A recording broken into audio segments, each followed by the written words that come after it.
өткенде біраз партиялардан ұсыныстар бар дегенсіз. Нақты ұсынысты ма бізге партияға мүшеге кір деп өт деген ұсыныстар болды? Енді ол ұсыныстар дегенде ол ауызша айтылған баяғы бір жүздің бардым айтылған мәселелер ғой, бірақ дегенмен ондай ниеттегі ұсыныстар бар.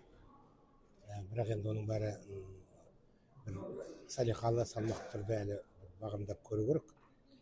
Өйткені бір жағынан мен енді бір мандатты сайлау округынан сайланған депутат ретінде қазір әлде бір партияға салып ұрып жаңағы арбаның алдына түсіп айғайлап жүре берсем тағы да жараспайды.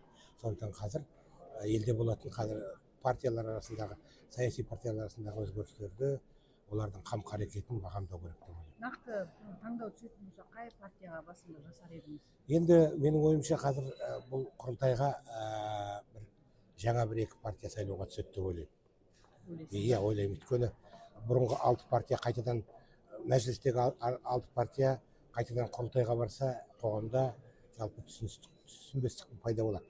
Партиялар тіркелмей жатыр ғой, қалай түсініп көре? Енді ол тіркеуге берілген партиялар бар, құжаттары қабылданған партиялар бар, бірақ тіркеу алмаған партиялар бар. Сондықтан мен ойлаймын, бағдарламасы ұсынып, жаңағы кісі жинап сайлауға қатысып үлгере ме олар? егер де тіркеуге ұсынылып қойған партиялар, олардың документтері қабылданған партиялар бар. Мәселен, бірер партия бар, документтерін Минюс қабылдаған. Мысалы үшін Бірлік партиясын айтайық. Оны документ қабылдады, бірақ мен қаншалықты білуіме байланысты, ол енді әлі бірақ шешім шыққан жоқ. Сол сияқты Байтақ партиясы тіркелген партия, ол да қатысуы мүмкін. Сол сияқты бірер партия қазір тіркеуге берілген партия сайлауға қатысуы мүмкін. Бірақ енді ол сайлаудан қайсы өтеді, қайсы өтпейді, ол басқа әңгіме. Келесі құрылтайдан популистер емес, нақты сала мамандары келуі мүмкін бе? Өйткені осы шақырылымда популистер көп деген пікір бар. Енді бұл тұрғыда осы шақырылымда біз қаржыгерлерді аз көреміз, экономист, заңгер, сала мамандары өте аз. Сіз осы пікірмен келісесіз бе? Бұл тұрғыда енді анау барады, мынау бармайды деп шектеу қою қиынырақ. Ол енді жалпы менің ойымша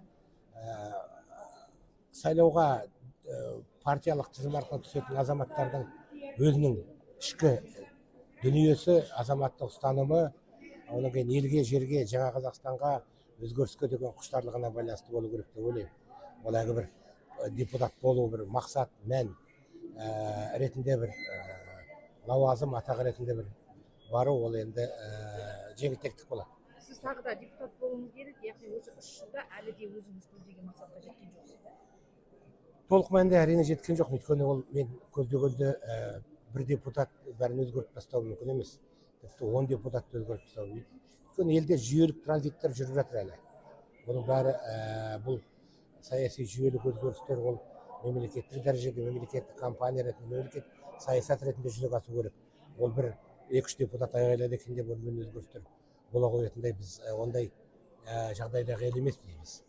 Біз кеше ғана автократиядан шыққан, кеше ғана қатаң жеке басқа табынған билік режимінен шыққан елміз. Сондықтан өзгерістер біртіндеп жүріп жатыр деп ойлаймын. Бәпи мырза, мәжіліске келгендегі уәдеңізді қанша пайыз орындап үлгердіңіз? Енді мен оны пайызбен өлшеп көрген жоқпын негізі. Пайыздап өлшеп, бірақ енді мен депутатқа түскен кезде менің негізгі ұрандарым, лозунгым ол саяси тұрғыда болған. Бұл тұрғыда көп өзгерістер жоқ, бірақ дегенмен осы бір палаталы парламенттің құрылуы, конституцияға үлкен бір өзгерістердің енуі, ол енді менің сөзім болмаса да, жалпы менің пиғылымдағы, ниетімдегі өзгерістер деп қабылдаймын.